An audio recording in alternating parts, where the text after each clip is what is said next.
How's it going today, guys? Trucks and Water here, and as you saw in the clip, all of you know, or if you're new to the channel, my 1996 Chevy K1500 Silverado extended cab 5.7 liter Vortec V8 Z71 off-road package on 20x12 KMC XD grenades, milled accents, Nitto 420s, leveling kit, custom front end, boosted auto tow mirrors, a bunch of other sponsorships on the truck. You all know that, or those that you don't know that, now you do. What a lot of you don't know, though, is this is not my first truck by any stretch of the imagination. My third vehicle I've actually owned, actually.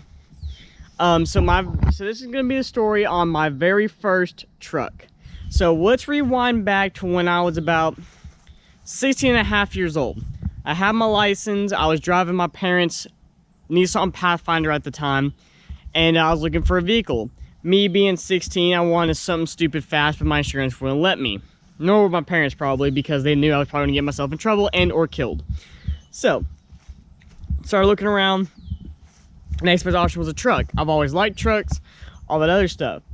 So, about 3 days before my 17th birthday, I saved up a little bit of money, and my parents would meet me half and half. So I saved up, like, let's just say $2,000.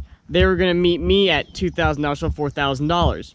So we found on Craigslist a 1996, again, ironic, I know, Dodge Ram 1500 single cab, all black, 5.9 Magnum V8 gasser, two-wheel drive with, I think, either 373s or 410s in the rear, I forgot, on 18x9 or 18x10, I can't remember. XD Spy Series wheels, if you all remember those and how popular they were, on Falcon street tires.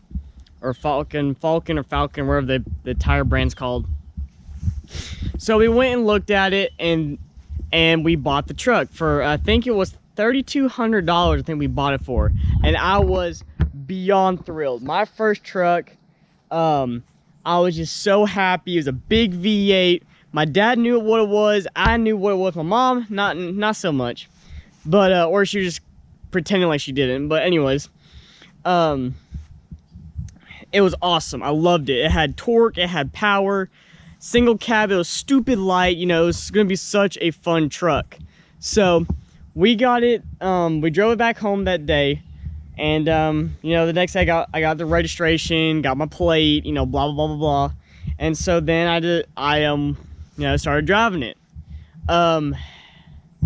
About 2 weeks later, not even 2 weeks, I went to get an oil change. Got done at the oil change place, G&T Tire, like y'all seen in a bunch of videos. Got down there, did the oil change, came back, and every time I hit a stoplight or a stop sign, my oil pressure would drop to 0. I mean, completely just drop out of the blue, just to 0. Like, that's odd. Maybe the gauge isn't working right. So I went on the back road and did stop, and kept dropping. So I go home. I tell my parents what's going on with the truck. They're like, well, that's kind of odd. So my dad's buddy came over that builds drag motors, and he's built engines and, like, stupid high horsepower stuff. We pull the bottom pan out. The old pump looks good, but come to find out, we put a brand new oil pump in it, and all that stuff, and it sounded like a daggum diesel when we started up again. Put the old pump back on it, same exact thing. Come to find out, the guy ran it out of oil, burnt the bottom end out. All the bearings were shot. You can move them over 1/4 of an inch in either direction. All the bottom end was shot. And he poured gear oil, transmission oil, engine oil, and something else in it to really thicken the oil to shut it up. To sell it to some dumb 17-year-old kid. So basically, we rebuilt the whole bottom end of that motor in my garage in 2 days. Ripped the transmission out of it, whole 9 yards, and rebuilt it. Once it was rebuilt and the most nerve-wracking time of my life was over, literally at that time, that was the most nerve-wracking thing ever, was my truck being torn apart in the garage with the whole bottom end of the motor sitting on the ground, transmission out of it. I mean, it was horrible. We put it back together and started up, and it ran like a dream for a while. We'll get into that later. So once that started happening, I started driving the truck around more, you know, being 17, thought I was cool and crap because I had a custom truck with wheels on, which really wasn't that cool at the time. Now that I look back on it, I was, you know, having a blast in that truck. I mean, and also that truck, go figure, the transmission worked flawlessly. For a Dodge Ram second gen, that transmission never hicked up, never weirdly shifted, never broke, nothing. I mean, that transmission was flawless, and it had 169 and 770,000 miles on it when I got it. But it did have overdrive delete button, which, you know, I was reading in the owner's manual, and I wish this truck had it. It had overdrive delete, and it had a transcooler. And the engine manual is for towing and or climbing very steep grades. What it didn't tell you in the manual was it was perfect for doing burnouts in it. It had like a locker in the rear, so it would lock both tires in, and it would roast them for all 3 gears if you lock the overdrive out. I mean, this thing was insane when it came to burnouts. Did my first one on a back rush because I just wanted to see what it would do. I kind of brake boosted it and broke them loose and held it for about a good 50 to 75 feet down the road, just lighting them up, and I was like, holy crap, this is so cool. You know, I mean, I was like, you know, that kid. Anyways, I didn't do them very often though. I wasn't that kid that had to do them constantly. Probably didn't do it very often, honestly, but it was something cool. So going into my junior year of high school, drove the truck to school. We parked off campus. And so we park off campus in like a public kind of parking lot or something like that, but all of us parked there. Well, me and my buddies were there. We all had either trucks, some of us had muscle cars, one of my buddies had a Range Rover, like an 08 model. I mean, that thing was freaking nice. It was a money pit. It was awesome. So I remember this, I mean, like clear as day. It's like the most hilarious thing and coolest thing one of the coolest things I did in high school. One of the guys there had a Jaguar. His parents came from a ton of money. They had a bunch of vehicles. They let him drive whatever they wanted to. He comes out with the driving gloves on, the leather jacket, blah, blah, blah, blah, blah, blah, blah. He comes out, drops in the first gear because the manual and rev on there, you know, getting a hopping RPMs. Well, he forgot to take the traction control off. Dumps the clutch and stalls it right then, trying to do a burnout. And we're all laughing. So all my buddies go, hey, Josh, come on. I was like, guys, I really don't want to do this. And he was like, they're like, come on now, you got to show them up. You know, your truck can do burnouts. Let's see it. So I said, all right. So I pull out. My sister was with me because we went to the same high school together. I threatened her. I said, if you ever tell mom and dad this, I'm going to like, not going to be happy, basically. So I pull out, hit the overdrive delete button, and I lit them up. I lit them up down that whole parking lot, white smoke and all the way down that parking lot. And it was hilarious. Everybody was like cheering and all this other crap. Well, that combined with another parking lot that was below that parking lot that we used to like do little races in and screw around after school and whatnot because it's tucked underneath a bunch of overpasses. One of the kids there, their mom worked there at the school and saw us and tattletale us, and I had the cops calling us. So for about 3 months after that, and some other stuff going on down in the back parking lot when we would do little races and whatnot, cops were down there. We couldn't do anything. It was so annoying. We found out who the snitch was, and it was all I want to say is if we weren't hurting you, we were by ourselves. I don't see the issue in it, but you know, snitches are snitches.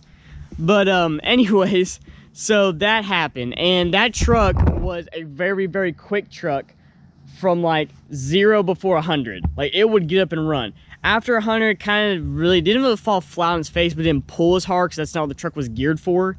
So I would race some people around town from red light to red light. You know, I always race Civics and stuff like that and kick their butt. It was hilarious. I raced a Mustang at one point. I forgot what year it was. I think it was in late 90s, early 2000s, and he kicked my butt. I beat him off the line. I will say I got him off the line, but he took me on the top end. But that was a fun truck. I almost got in a lot of trouble with that truck, and the people watching this video, you know who I'm talking about, and the fact that how much trouble we could have got in that truck. It taught me how to slide a vehicle. You know, if it was so light in the rear end, if it was wet out, it would slide all over the place. So it taught me how to control a vehicle that way. You know, it taught me a lot. That truck did teach me a lot. Now, come to find out, it was a POS. The whole front end needed to be redone. The steering, go figure, second gen Dodge. Whole steering needed to be redone on it. And it was kept going bad. All the parts kept going bad. We didn't know what was wrong with it. We kept sunking more and more money into it. At about 180-ish thousand miles, somewhere around there. The top, it would always sometimes, even when I first bought it, it would sometimes blow a little bit of blue smoke, like it leaked, like, you know, oil into the top of the cylinder, and it started getting kind of worse as time went on. Again, don't know if that's contributed to me doing stuff in it. I don't know. It was already kind of worn out. But it still had very good compression. I mean, still ran like a top, but just kept leaking oil into the top of the cylinders. We couldn't figure out what it was. So my parents decided to get rid of it because they had half a say in it, because it wasn't my full truck fully, unfortunately. And we got rid of it. That truck name was Jessica, and or the Black Mamba is what we called it back in high school. That truck taught me a lot. It taught me, you know, what I liked about truck, and that kind of got the ball rolling on this. If you want to see a video on the story behind this truck, leave a comment down below. But that truck really got the ball rolling. It got, like, you know, I've always been in Mopar. Second gen Dodge Rams are like my favorite generation of truck by far. I love the second gen. This is a close second, but second gen Dodges have my heart, period. I mean, it's just like, especially in the Cummins category, the gas truck not so much, but especially in the Cummins 5.9s, I love a second gen. This is my favorite, like, gas truck body style by far, just because of the engine and the way that the interior is set up. This interior by far is 10 times better than the Dodges ever were. Mine did have the cracked dash issue. So, you know, it was an awesome thing. Moral of the story is, kids, don't be stupid, don't street race, don't do burnouts, don't do anything really stupid like that.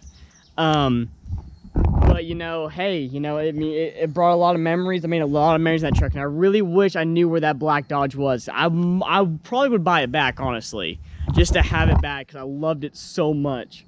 And, you know, stuff like that. This truck, I've done a burnout in it twice, just to see if it would do one with the tires on it and the stockies. It burned the stockies off a whole lot better with these tires on it, but just a little one. I just want to see if it would do it. But yeah, it was a fantastic truck, guys. That's kind of the gist of the story of my first truck. I love that truck so much, like I said. Like I said, if you want to hear about this truck, make sure you leave a comment down below. Make sure you go down to my Amazon link and go to my Amazon store and buy some products down there, guys. It helps support the channel and me and whatnot. Also, if you want to be part of a giveaway and see my girlfriend wax my legs, and I'll make a video out of it, like my whole legs, make sure you get to YouTube to 10,000 subscribers and my Instagram at 10,000 followers. Other than that, I hope you like this video. Leave a like down below if you like this video. Subscribe if you're new to the channel. You know, comment any questions, comments, or concerns you have. Other than that, guys, I hope you all have a great day. And remember, never give up on your dreams.